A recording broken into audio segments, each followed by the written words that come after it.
Hello मेरे प्यारे दोस्तों, आप सभी का स्वागत करता हूं आपके प्यारे से YouTube चैनल एम क्लासेज पर। आई होप कि आप सभी अच्छे होंगे, स्वस्थ होंगे और आपकी पढ़ाई बच्चों बेहतर चल रही होगी। आज हम करने वाले हैं गाउस के नियम के अनुप्रयोग का सेकंड, अनंत लंबाई के सीधे धारावाही चालक तार के कारण हम विद्युत क्षेत्र का मान निकालने वाले हैं। ये बच्चों डेरिवेशन पार्ट होने वाला है, काफी ज्यादा इंपॉर्टेंट होगा आपके एग्जाम 2025 को नस्ते नाबूद करने के लिए। यदि आपने अभी तक व्हाट्सएप ग्रुप ज्वाइन नहीं किया है तो वह लिंक डिस्क्रिप्शन बॉक्स में है, जाकर ज्वाइन कर लीजिएगा।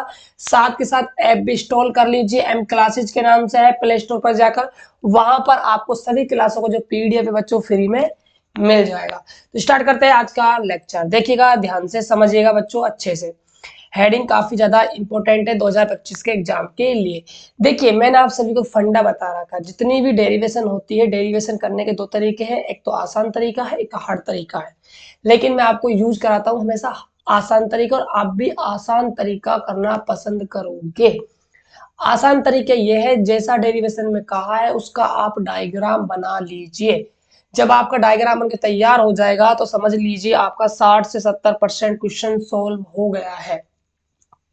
देखिएगा, एक क्या है, अनंत लंबाई का सीधा धारावाही चालक तार, अनंत लंबाई का है। तो पहले आप एक अनंत लंबाई का धारावाही चालक तार बना दीजिए। देखिएगा ध्यान से,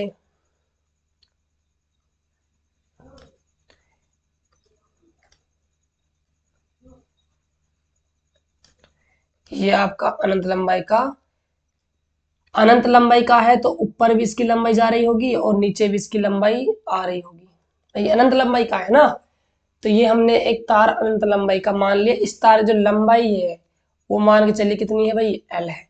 चालक तार कहा है, इसका मतलब इस पर आवेश फैला हुआ है। तो इस पर आवेश मान लीजिए प्लस क्यू आवेश इस तार पर फैला हुआ है। राइट। अब देखिए, अब हमें क्या है, इस तार के कारण विद्युत क्षेत्र का मान निकालना है। यूज किसका करना है भाई, गाउस के नियम का। अब गाउस का नियम जब भी हम यूज करते हैं तो हम एक गाउसीय पृष्ठ की कल्पना करते हैं। वो गाउसीय पृष्ठ क्या होता है, समरूप होता है और बंद होता है और काल्पनिक होता है। तो हमें एक ऐसा समरूप पृष्ठ मानना होगा जो इस चालक तार के लिए किसका काम करे, समरूप पृष्ठ का काम करे। हर जगह से क्या हो भाई, दूरी समान हो। यही होता है गाउसीय पृष्ठ। अब आप जहां पर भी बैठे हो, आपके हाथ में पेन होगा बच्चों। पेन को आप सीधा कीजिएगा, ठीक है, जैसे मैंने तार को किया हुआ है। सीधा करने के बाद आप इस पे विचार कीजिए कि ऐसा दुनिया का कौन सा पृष्ठ होगा जो इस तार को समरूप बना सकता है। तो आप सोच रहे होंगे, तो कुछ बच्चे सोच भी गए होंगे कि सर ये होने वाली है आकृति। लेकिन मैं आपको सोचने का तरीका बताता हूँ। देखो, आप सभी ने महिलाओं के हाथों में चूड़ियां देखी होगी। आप इस तार पे चूड़ी रखते हुए जाओ, चूड़ी, फिर उसके बाद दूसरी चूड़ी, फिर तीसरी, फिर चौथी। ऐसे ही आप चूड़ियां रखते जाओगे तो आप ध्यान से देखोगे कि चूड़ी जैसे रख दी आपने तो एक आकृति बन गई, बेलन। क्या बन गई, बेलन। और ये जो बेलनाकार जो आकृति है वो इस तार के लिए किसका काम कर रही है भाई, समरूप पृष्ठ का काम कर रही है। तो हम क्या मानेंगे भाई, बेलनाकार गाउसीय पृष्ठ। और काल्पनिक होता है तो सिर्फ हम कल्पना करेंगे, और कल्पना करेंगे तो इसको डायग्राम में कैसे शो करेंगे, ध्यान दीजिएगा। इसको हम डॉट डॉट से शो करेंगे। हमेशा याद रखिएगा, जो गाउसीय पृष्ठ होता है उसको डॉट डॉट से ही प्रेजेंट किया जाता है, क्योंकि ये कल्पना मात्र होता है। राइट। तो ये आपका भी बेलन हो गया।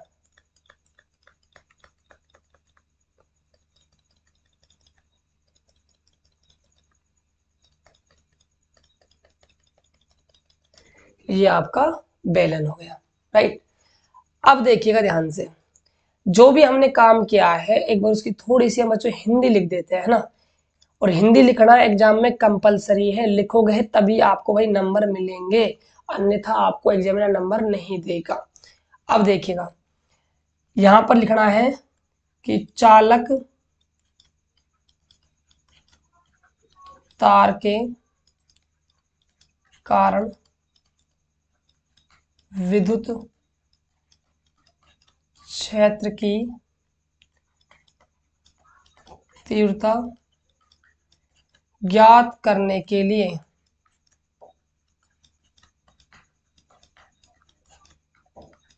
एक बेलना, एक एक ऐसे लिख दीजिए बच्चों, आर त्रिज्या के बेलनाकार, इसकी त्रिज्या मान लेते हैं कितनी है, आर। बेलनाकार, आर त्रिज्या के बेलनाकार गाउसीय पृष्ठ, गाउसीय पृष्ठ की कल्पना करते हैं। हमने क्या किया, सिर्फ मात्र कल्पना की है, ठीक है। अब देखिएगा, अब आप यहाँ पर थोड़ा गौर फरमाइएगा। आप सभी बच्चों ने 10th क्लास पढ़ी भी है बच्चों, वहां थोड़ी बहुत आपको नॉलेज हो गई। मैं बात करूं इस जो बेलनाकार गाउसीय पृष्ठ है, इसे कितने भाग हैं, तो आप थोड़ा ध्यान दीजिएगा। यहाँ पर आपको 3 भाग नजर आएंगे। अब आप कहोगे गुरुजी कैसे 3 भाग आएंगे, देखो ध्यान से। एक तो है आपका ऊपर की तरफ वृत्ताकार भाग, इसको नाम दे रहा हूं मैं सरफेस 1। एक है आपका दूसरा वृत्ताकार भाग नीचे की ओर, इसको नाम दे रहा हूं मैं S2। और एक है आपका वक्राकार भाग, इसको नाम दे रहा हूं मैं S3। अब देखिएगा आप ध्यान से आगे, 3 भाग है, यानी कि हम इस गाउसीय पृष्ठ को 3 भागों में तोड़ सकते हैं, राइट। S1, S2 और S3। S1, S2 तो आपका कैसे है भाई, वृत्ताकार भाग है, और जो आपका S3 है वो कैसा है, वक्र पृष्ठीय भाग है। अब यहां पर हम लगाएंगे गाउस का नियम, क्योंकि भाई हम गाउस के अनुप्रयोग पढ़ रहे हैं बच्चों। तो लिखिए यहां पर कोशीय नियम से E vector dot TS vector sigma Q upon में एप्सिलॉन नॉट। अब ध्यान दीजिएगा, हमने क्या किया, इस बेलनाकार भाग को 3 भागों में तोड़ दिया। तो इस बात को लिखेंगे, हमने बेलनाकार आकृति को 3 भागों S1, S2 तथा S3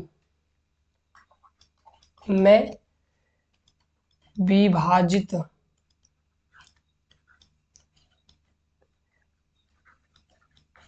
कर दिया गया है,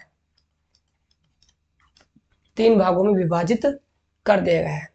अब देखिए, जब आप तीनों भागों के लिए अलग अलग गाउस का नियम अप्लाई करते हो, तो आपको E और DS के बीच का क्या चाहिए भाई, एंगल चाहिए बच्चों। तो यहां सबसे पहले हम निकालेंगे एंगल, वो चीज इंपॉर्टेंट है, देखिएगा ध्यान से।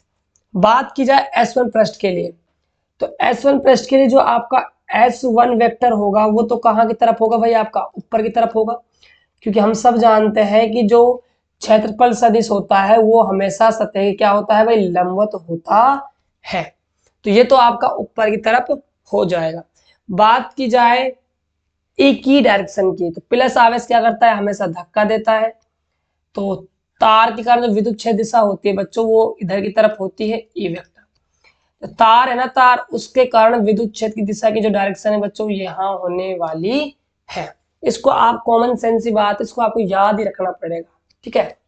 तो यहां आप देख सकते हो जो आपका एंगल बनेगा वो थीटा बराबर बन रहा है आपका 90 डिग्री। अब बात करते हैं S2 पृष्ठ के लिए, तो इसके लिए क्षेत्रफल सदिश कहां होगा भाई, नीचे की तरफ हो जाएगा, ये आपका हो जाएगा S2 वेक्टर, और ई वेक्टर आपका इधर की तरफ हो जाएगा।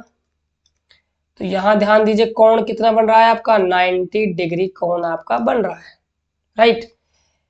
S3 के लिए बात की जाए, तो इसके लिए S3 का वेक्टर कहाँ आने वाला है, विद्युत क्षेत्र की दिशा में आएगा लंबवत, और इधर ही क्या है हमारी विद्युत क्षेत्र की दिशा। तो कोण कितना बन गया भाई, 0 डिग्री बन गया, राइट। अब देखिएगा आगे,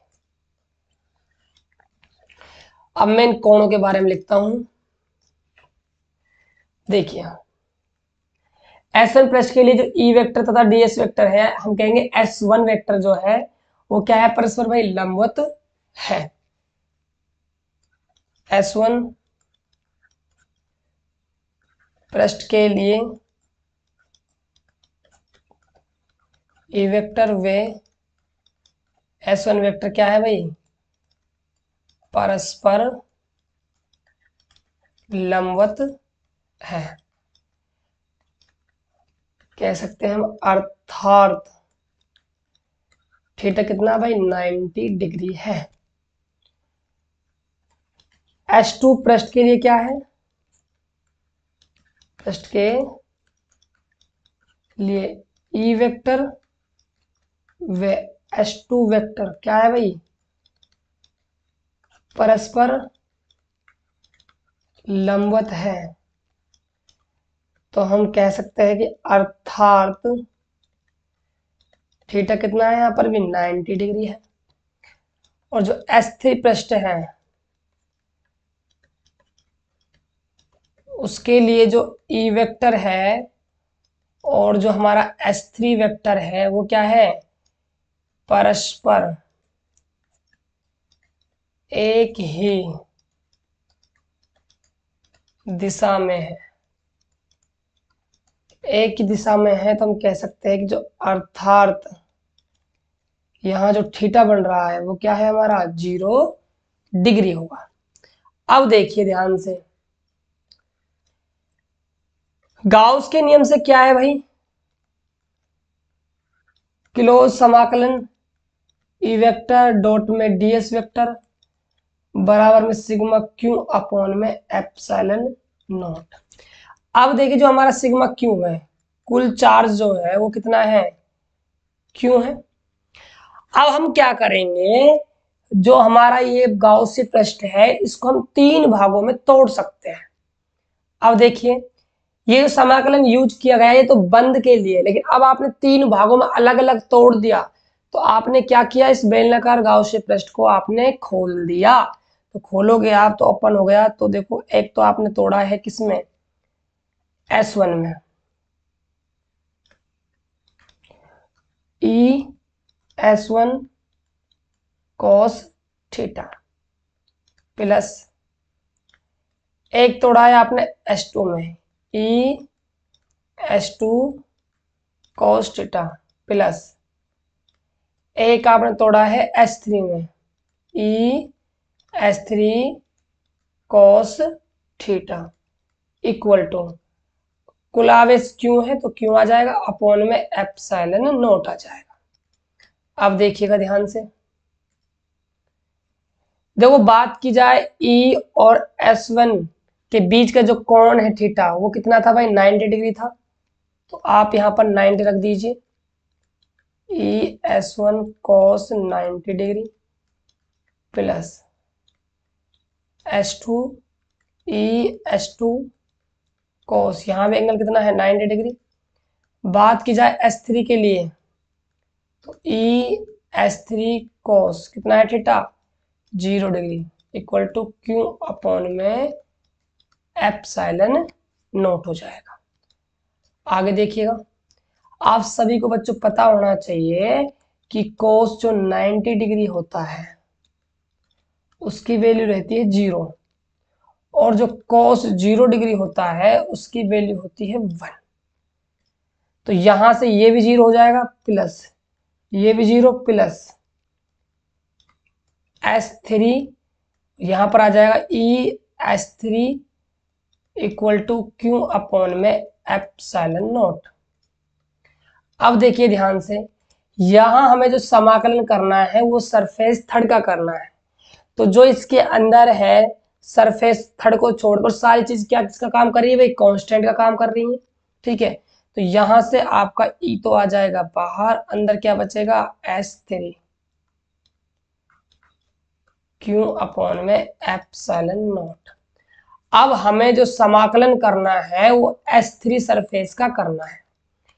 अब आप यहां ध्यान दीजिएगा, जो हमारी S3 सरफेस है वो क्या है, बेलन का वक्राकार भाग या वक्राकार पृष्ठ है। तो यहाँ यूज होगा बेलन का वक्र पृष्ठीय क्षेत्रफल। तो आप सभी बच्चे कमेंट बॉक्स में बताएंगे कि बेलन का वक्र पृष्ठीय क्षेत्रफल कितना होता है। किसका भाई? बेलन का। बेलन का वक्र पृष्ठीय क्षेत्रफल ये होता है आपका 2πr_l। 2πr_h कह दो बच्चों फिलहाल, तो आप समझ जाओगे एल में क्यों बोल रहा हूं। ये होता है 2πr_h। h होती है हाइट बेलन की। अब आप थोड़ा डायग्राम को ध्यान से देखिएगा। मैं पूछूंगा आपसे भाई बेलन की हाइट कितनी है, तो जितना लंबा आपका तार है उतनी तो हाइट होगी भाई बेलन की। बेलन की h हाइट मान लो, ठीक है, h हाइट है बेलन की, उतनी तो हाइट l की है, लंबाई है तार की, हाँ या ना। तो हम h के स्थान पर क्या लिख सकते हैं भाई? l लिख सकते हैं। तो यहां हम कह सकते हैं कि जो h है वो किसके बराबर है? l के बराबर है। तो जो S3 है उसका क्षेत्रफल आ जाएगा 2πr_l। तो E गुणा में 2πr_l बराबर में Q/में ε0। हमें तो E निकालना है, तो E का भाई क्या फॉर्मूला बन जाएगा? E = Q/में 2πr_l गुणा में क्या है? ε0। अब ध्यान दीजिएगा आप थोड़ा सा यहाँ पर, इतना तो आपने इसको कर ही दिया, यहां तक तो कोई प्रॉब्लम आनी नहीं चाहिए। देखिए मैंने तो आपको पढ़ाया था रेखीय आवेश घनत्व, याद है बच्चों आपको? रेखीय आवेश घनत्व। रेखीय आवेश घनत्व को प्रेजेंट करते हैं किससे? लैम्ब्डा से। फॉर्मूला होता है एकांक लंबाई में उपस्थित आवेश की मात्रा रेखीय आवेश घनत्व कहलाती है। तो यहाँ पे जो Q/L लिखा हुआ है इसकी जगह हम क्या यूज करेंगे भाई? लैम्ब्डा। तो E = λ/में 2πr_ε0 इतना हो गया। अब देखिए मुझे पिक्चर में K को लाना है। K होता है 1/में 4πε0। अब देखिए नीचे ध्यान दीजिएगा, 2 है, पाई है, ε0 है, लेकिन लाना कितना है? 4। तो 4 कैसे आएगा भाई? हम क्या करेंगे यहाँ पर ऊपर नीचे 2 से मल्टीप्लाई कर देंगे। तो यहाँ तो हो जाएगा 2λ में हो जाएगा 4πε0 गुणा में r। 1/4πε0 का मान है K, तो यहाँ से 2K λ बटे में क्या हो जाएगा? r। ये फॉर्मूला आपका निकल कर आ गया। ये फॉर्मूला है बच्चों अनंत लंबाई के चालक तार के कारण विद्युत क्षेत्र की तीव्रता क्या होती है? 2K λ में r। तो ये आपकी भाई डेरिवेशन थी जो समाप्त हुई। आई होप कि आपको काफी अच्छे से समझ में आई होगी। कमेंट करके आप जरूर बताना बच्चों क्लास आपको कैसी लगी, और जितना हो सके क्लास को यार शेयर भी जरूर कर देना। तो मिलते हैं और एक बेहतर वीडियो के साथ, तब तक के लिए बाय बाय, टेक केयर।